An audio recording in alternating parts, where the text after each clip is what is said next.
Good morning. Good morning. It is, if I knew it, nope, that's not the date. It is Tuesday. Let's get this right. Tuesday, March 28th. Let's get it right this morning. Uh, Blessing to see you. All right. Good morning. I'm Jackie Glass, Mama, Vet Certified Doer, and the Laced Up Letter for the House of Delegates, 89th District. Coming to you this morning with the morning dews, the morning dew for certified doers just like you. Thank you for getting up. Thank you for getting out. Thank you for being a part. So as always, first and foremost, I want to say, if you guys want to stay abreast of the things that we're doing, go ahead to jackie.com or jackieglass.com and sign up for our newsletter. We try to push out all of the events, push out all the things that we have going on. You can all your request and your concern on the website. Bottom, you'll see scrolling how you can get a hold of us with the email address and the office number. I do want to make sure that not only you're aware for yourselves, that you're aware for other folks, right? So if you know someone that may need help this week, we've had calls for we've had the Employment Commission, right, about unemployment. We've had calls about CSB, the Community Services Boards, not doing their part. We've had calls, service calls for housing, for we are here to be of service, and that's what we're supposed to do. You to also be a resource and remind people that part of our job as a is to show up in this way, is to be a go-between for many things. We are in the midst of, good morning. Good morning. We are in the midst of, it may not seem like campaign season, but it is. So as always, I'm asking you all, if you appreciate the work, you value the work, please consider supporting. Thank you to you all who already have supported in some way, shape, or form monetarily. Because a friend said to me, as I was griping about having to fundraise, it's something I do not love to do, especially given the time we're in, and I have situational awareness as to how people's lives are right now. She said, no money, no mission, and we are on a mission. So there are several ways. You can go to the website. There's a donate button there. You can email a check to our P.O. box scrolling across the screen right now, or you can pull up on us. We've got plenty of events happening this week and beyond to get you guys to be good morning. Speaking of events this weekend, we have the Norfolk Soils Project coming up. This is a big deal for us. This is a major kickoff to our campaign season. The Soil Sponge Project is our way of strategically and preserving native green space to reduce the temperatures while we're absorbing and retaining rain during flood events that happen in our hottest neighborhoods. The hottest neighborhoods, we're talking about neighborhoods on the south side. We're talking about Huntersville. We've got some target neighborhoods that we want to get into and start knocking doors and telling people about the opportunity to mitigate flooding, but also reduce the heat in their space and place. This Thursday at I think 5:30 this Thursday, we have I'm making sure I'm saying it right. This week we have the Soil Sponge Project meeting. We would love to have you out. There's an event on Facebook. There is an event on Eventbrite that you can just let us know you're coming. You don't have to let us know, but we'd love for you to let us know that and be a part of that. We're looking for folks that can do site planning. We're looking for folks that just want to talk to people about the good work that we can do. We're all kinds of people. If you're interested, help us put out our yard signs, right? These are trees that are going to add some value to the community. Sound good? Sound great? I hope so. So that's our Soil Sponge project coming up this Thursday. It'll be at Jordan Newby Library. So the meeting is at Jordan Newby Library to make sure that you are hopefully there, or let your people know about being there, so that we can start getting our labor. Our trees will be delivered on Monday. So just for perspective, we have over 400 little native trees to our area being delivered on Monday. Yes, this Monday. So we're moving and shaking. We're not playing. All right. So again, like updates and things, I'll say go to the website. There's an opportunity there. And let me just put that on the screen again, delegatejackieglass.com, delegateglass.com. All right. So getting to the meat of things, I think I did most of the things that needed to happen. Yesterday, I put out a video for you all explaining, and if you did get a chance to see it, explaining what's happening with this year's legislation. The governor had a deadline of 11:59 last night to do 4 things to the 819 different pieces of legislation that was sent to his desk from the general. He could sign it, he could veto it, he could amend it, or he could do nothing, right? So all of those, that's a month. That means realistically, we've only been back from the General Assembly for a month. Luckily, both of our bills got through. We had a bill on victims' compensation, just ensuring that we are not doing harm to people that are victims of crime, because we didn't get our stuff together and don't have a means to said victims of crime, and we're not going to prevent them from getting the much needed resources that we set aside for them through the victim compensation fund. So that one made it through.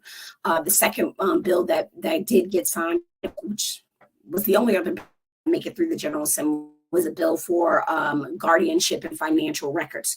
So what it did was says, hey, that we're going to make sure that the banks give the guardian ad litem or the conservator, whomever is, bank information within a timely manner.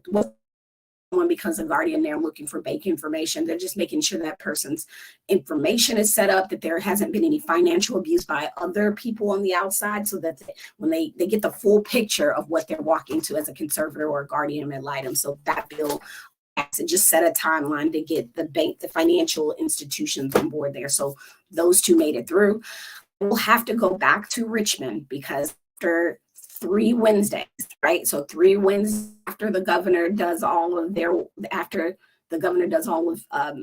his signing, amending, vetoing, and or nothing, even nothing, we have to go back for what we call reconvene.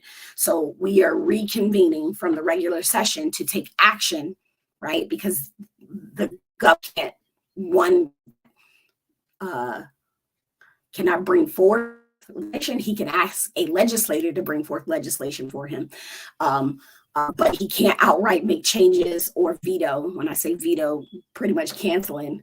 Can't do that without Assembly co-signing on that. So what happened on April 12th, Wednesday, April 12th, when we go back, anything that there were recommended changes for, anything that was vetoed, we will come back together and go over that legislation, both the House and the Senate, and make a decision. We can't override unless 2/3 of the Senate and 2/3 of the House agree that we want to override that particular veto. And we have to vote on changes. If we don't come to an agreement, then the bills and the legislation don't become a law.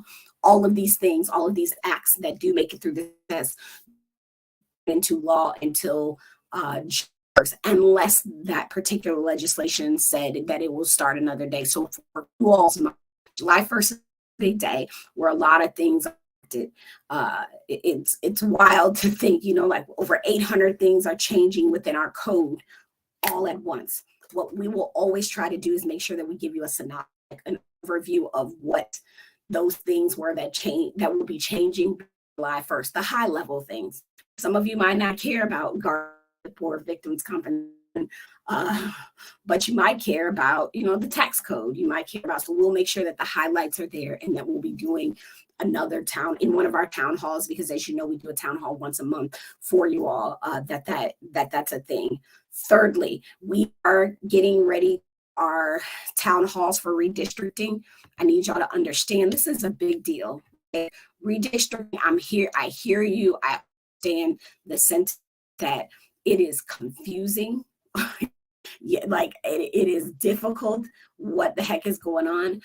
Just want to remind you, and I'm going to put it up here for you all to see, so that you can have these dates and hopefully you etch them into your brain. Here, let me share. We have redistricting webinars coming up. Let's share this with you all quickly.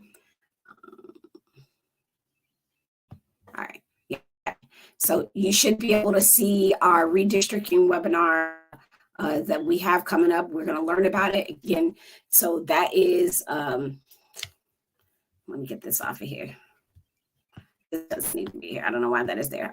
So Wednesday, April 5th, we are in the Newbie Library at 5 o'clock. Tuesday, April 18th, we will be at the Richard Library at 5 o'clock. Tuesday, April 25th, we will be at the Pretlow Lab 5:30. And then Saturday, April 6th, we will be on. You can sign up for the online and we'll be streaming live. So I'll be doing it here as well, live. You can come through the webinar platform, StreamYard, through the link on the event. You can watch on Facebook, you can watch on LinkedIn, you can watch on Twitter, you can watch on YouTube. All of that will be live. And that's not April, that should say May. I know I fixed this. That should say May, right? The first Saturday in May, we'll be having that together at 10 a.m. Okay. Any questions on? Please feel free. If you have any questions, comments, this is your time to go ahead and put it in the chat. I'm mostly on all platforms. That doesn't mean I can see all the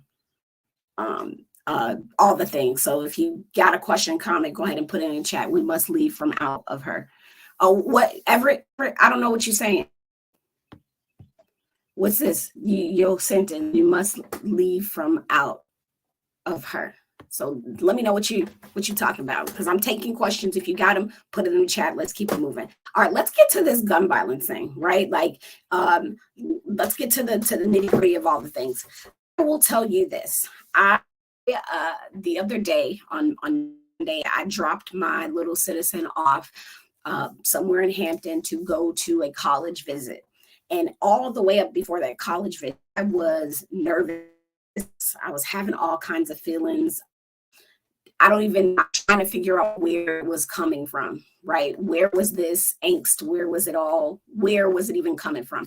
And I realized that a lot of it stemmed from school shootings, and just being like, while I may think he is safe on this trip, I don't feel like he is safe on this trip. And it got me to thinking about, our culture and what we are and are not doing in our space and place.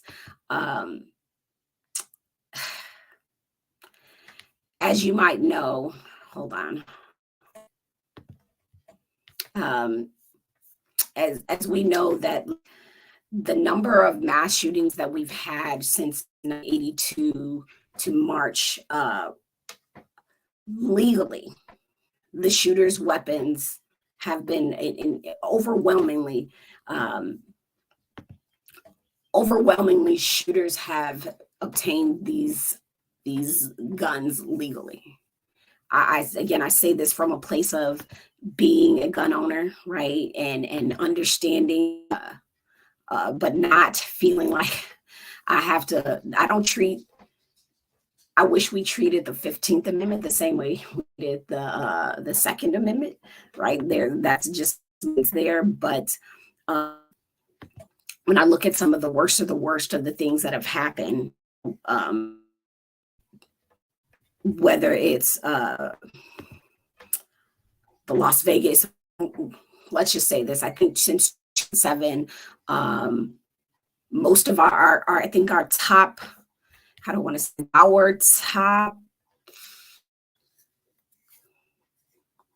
goodness. Here's the deal. I'm just trying to get my life together.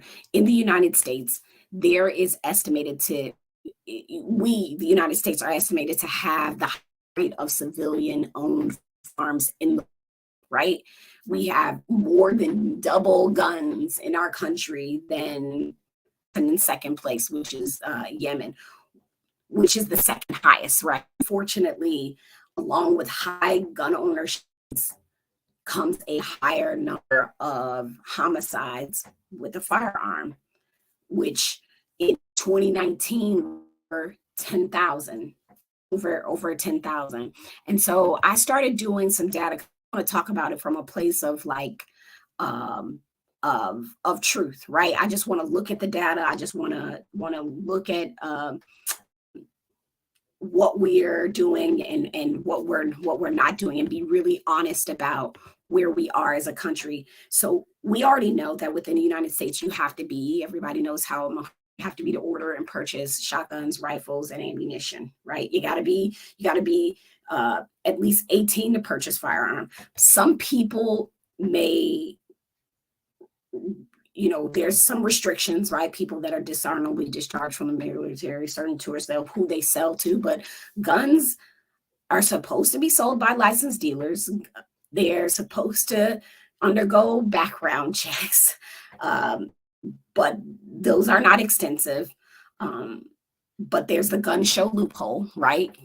And I've been to gun shows, and there's that loophole of being at a gun show and being able to allow people to purchase firearms like almost like a flea market for out a background check. So I can go to the flea market and get a gun without a background. And now here's what I know, right? I understand our national conversation is like the right to own guns is protected by I love the 15th Amendment. That's what I'm holding on to. The second of the Constitution. While I understand changing part of the Bill of Rights, which is the first to 10 minutes of the Constitution, it's hard. And the issue of guns rights has become highly controversial, highly partisan in our national conversation. The majority of Republicans believe like gun ownership, that if are controlled, they're not different in mass shootings. I respectfully disagree. That we look at the numbers. So that's what I want you guys to see some of the data and when I'm looking at, all right, this so what, now what, because someone just put in the chat, asked about legislation. When I'm looking at what are the next steps, what are we trying to do, that's what I'm talking about. Let me share my screen.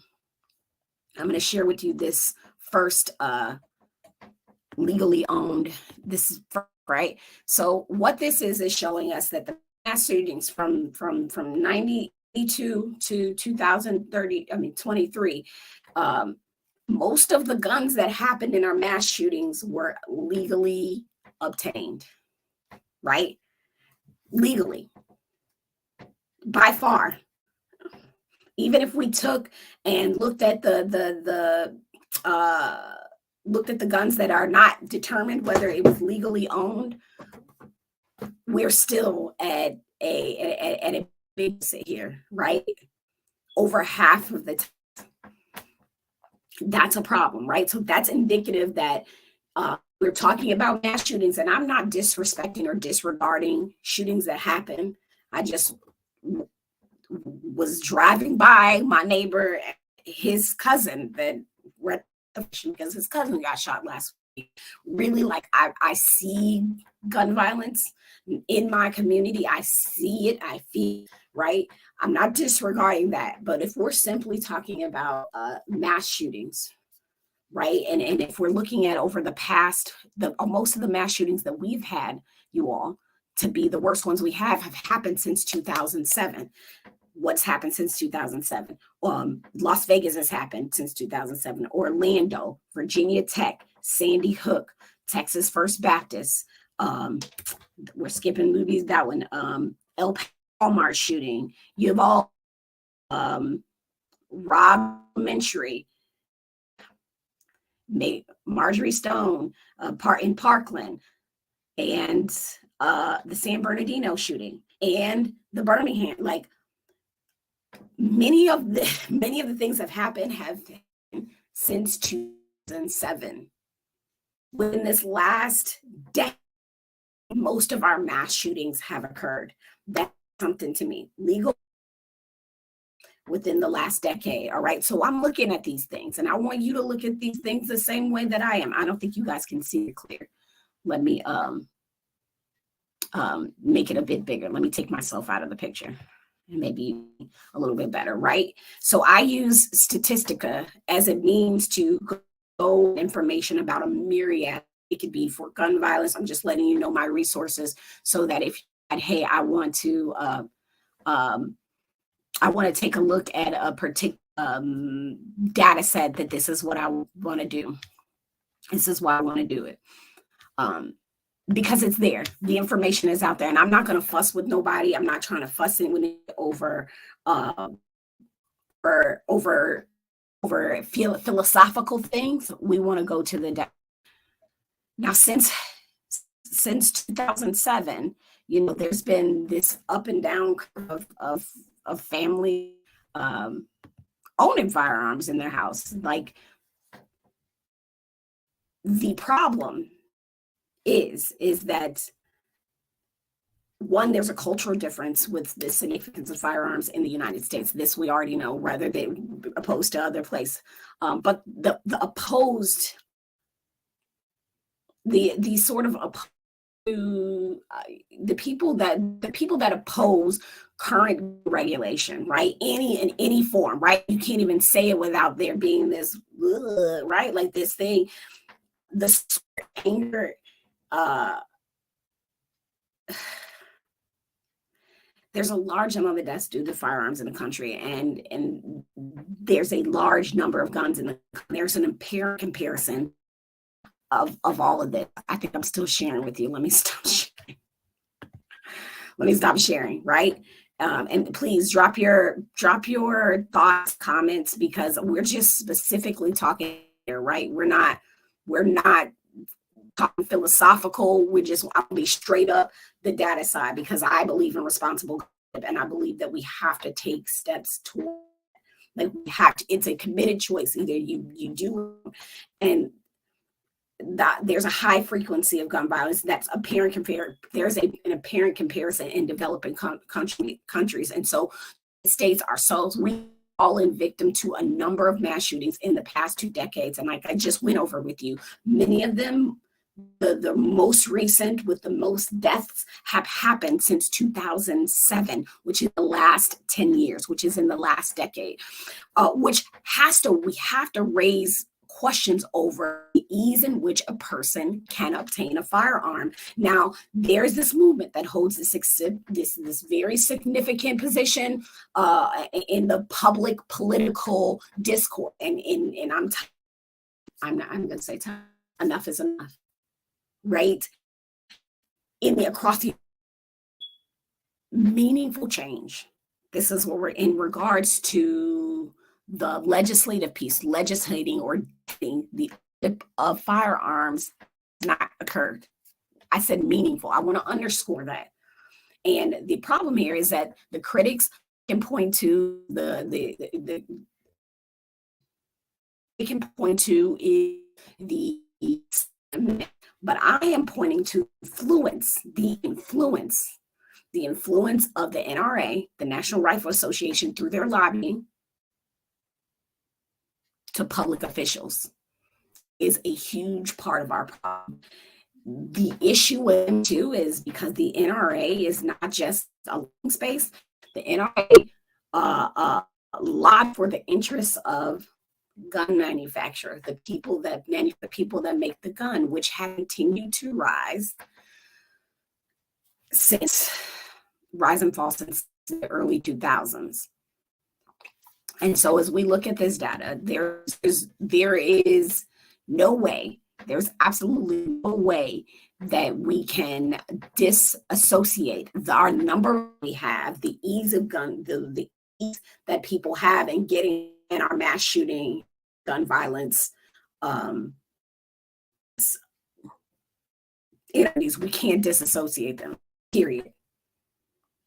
That's it. And so that's what I'm looking at when I think about, as a gun owner, I'm looking at those things. We got a hell of a lot. We have a lot of damn. It's easy to get them, and people are shooting up. And Michelle, I agree with you, right? Like, something needs to change because our children's in school shouldn't be targets. You're exactly right. People shouldn't be targets. I understand the sentiment that where there's going to be people are going to make permanent decisions with temporary feelings, right? People are going to die. Things like I'm very realistic in that way.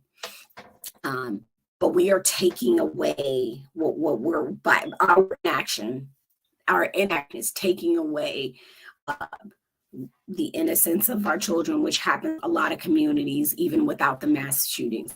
And that's why I hone in on the fact that everybody's looking at this map, right? And looking at who did it, why they did it, that we lost children. And I'll tell you, I lost a lot of hope when Sandy Hook happened. And I said to myself, these people see all of these. And I thought that it would take the death of white children, because we've had this, at least in my lifetime, has had this overvaluing of white Black lives, which is why you have that movement. Say it how you say it. We can look at it with the way we report missing, with the way we report deaths. We report, like, there has been the mark one and the other has been different for many. Right? We see that. And I thought when Sandy Hook happened, I was upset. It was so, my baby was still young, and I thought that was going to do the thing to make the opposition, which is predominantly white, predominantly male. I thought that would be the thing. Seeing all those little babies' faces, little citizens, these babies, and then they somehow managed, a faction of them, not all of them, a faction of them managed into a conspiracy theory. So I can't argue with crazy, but what I can say to the young people, right, to the people who have been affected by these things, is that time is a thing that will happen, and that I need you to understand that politics, while it may be ugly, and while it may has this perception of just being these nasty people, you have a lot of people that want to do the right thing, and I need to disagree with me, but understand responsibility to run the other side of the aisle, to be quite honest, because I know that like, when I talk about when I think about people that are sensible with conservative views, that understand that you can like your guns and also expect people to be responsible for them. That's what we expect for driver's license, right? I love my car, but there's an expectation that I be licensed to have it, and that I am responsible with it. Period. That's the place that we're at, and that it's going to take people continuously being as dogged as the NRA, as part of like, until it affects us. If you've watched the national conversation, and it's as ugly at the state level, if you've watched a national conversation, they will move at the speed of the thing that's going to keep them elected. I mean, tell a bold-faced lie, make it up, they will move at that speed. There's a brand of politician that does. There's a brand of politician that doesn't, but there is. And so it is some continuous work. But like I said, I wanted to share this with you all. What I also wanted to say is that let me put this a little bit bigger. When I'm looking at, and I get this, I get a lot of people who are like, don't be racist, Jackie, don't you? No, in data. And that's where my head stays. And I'm looking at share screen. I'm looking at epidemics. I'm looking at how we deal with this. Saying when it comes to who is doing the mass shootings, right? Because that's what the attentions. We know that we have to work on community gun violence, but when we talk about the mass shootings, overwhelmingly the folks doing the shooting are American people, right? They're male. Let me see if I hear, but they're males are doing it. And I know we got this today. That doesn't take away from that we also have an issue with the ability to solve problems.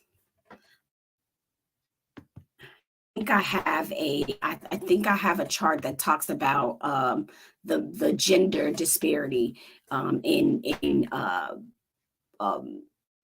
gun violence. Broadly speaking, the racial distribution of mass shootings mirrors the racial distribution of the U.S. population. It's the one statistic that mirrors what we actually look as a whole. So there's a comparison of the statistics that suggest that African American are represented and that Latino those shooters are underrepresented, and the fact that shooters race is if that the shooter is unclear about 9% of cases, which sort of frames these statistics are calculated, and there's really no conclusions that can be drawn. Same token, mass shootings by gender clearly clearly demonstrates that mass shootings are carried out typically by men. And I'm going to actually share that, and I'm going to get off here because I realize I'm over talking, right? Like I've had y'all on here too long. But I did want to make sure that I shared this with you. Let me share my screen on this, on the gender side of things. Yeah, mass shootings by gender, right? That's what we're looking at. Oh, you cannot see that. Yeah, take the banner down. Right? So male overwhelmingly, we can't ignore that. The so what now what, right? The so what now what out of all of this, right? It comes back to a question that was asked in the chat. And I'm gonna go ahead and put this up here. Office submit can be restricted for submission next session, right? Absolutely. It comes down to how we fight our fight. How we move Virginia in a direction that says not here, like we're not having it, right? Like how do we do that? The only real piece of gun legislation that we knocked down so much, the Republican Party knocked down so much gun legislation last session. There were some very heated discussions that the only thing that made it through was a tax credit for buying guns. So if you buy up to $300, right, that you can write it off on your taxes. It's not refundable, but you can write it off on your only major thing that we saw through. So we do have work to do with the data at hand.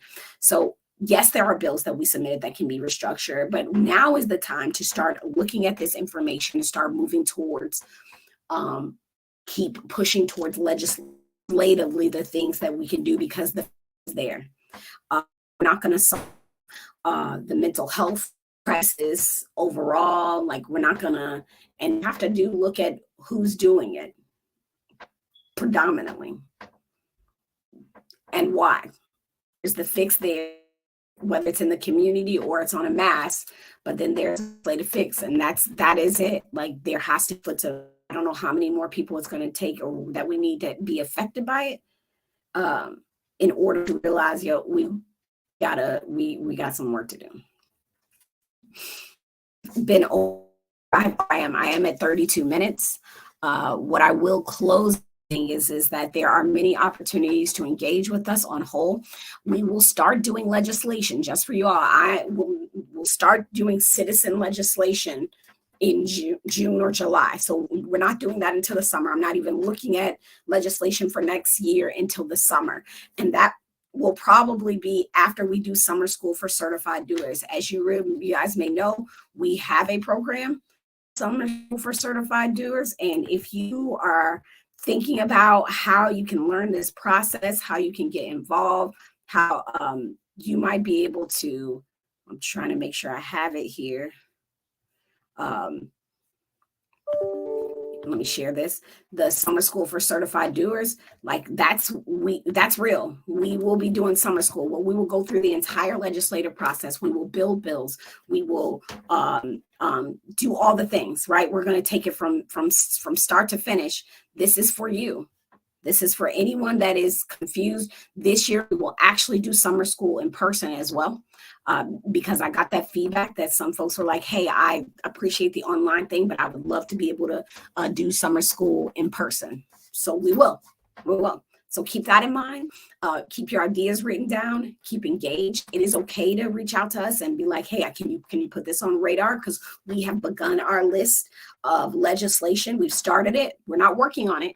Just when an idea comes, we're writing it down and making sure that it's on the list, because I don't think next year will be a long session. So I'm not 100% sure there'll be a bill limit. But but it's no harm in starting. Okay. Any questions, comments, concern, any community events that we need to put out there for anyone that has some things on their radar? You guys were quiet this morning. I'm waiting just to make sure. Well, if there is nothing, what I will say is that we, again, do not forget to subscribe to the newsletter, follow us on social, email or call with your concerns. Bottom is the information. You can email or call specific request, concern, or question. And if you want to support us, please, we're asking that you donate to our website and donate to us through the website and send a check to the PO box. You can pull up on us at an event and do that. Remember that we are a district where it is not competitive, not very competitive. We Republican challenger, but not an overly competitive district. So oftentimes it's difficult to get people to buy in because they say that we're just going to win and that you don't know. But again, we have a mission to fund. This isn't just about a campaign. We are funding them. We've got some great projects coming up. You go to the website under delegatejackieglass.com under Citizen University and take a look at all the good things that we have and find and get in where you fit in. Find your place in space because there's room for all. Where it's not pie, and you have some too. All right. So until Thursday, this is Jackie Glass, Mama, Navy vet, certified lace-up legislator for the House of Delegates, 89th District, working to become the House of Delegates representative for the 93rd District. Come to the redistricting webinars if you're confused about that. Be well. Make it a great day. You too, Miss Charlene. You have a safe and blessed work week. No. Oh, I'm okay. Let me say that I am okay. I just wanted to let you guys know that it isn't a great day. And that we're putting one foot in front of the other, and even go up at our best. Our best is a fight through other things, but we show up. All right, and when we need that break, we take. Be well. Thank you, Miss Charlene.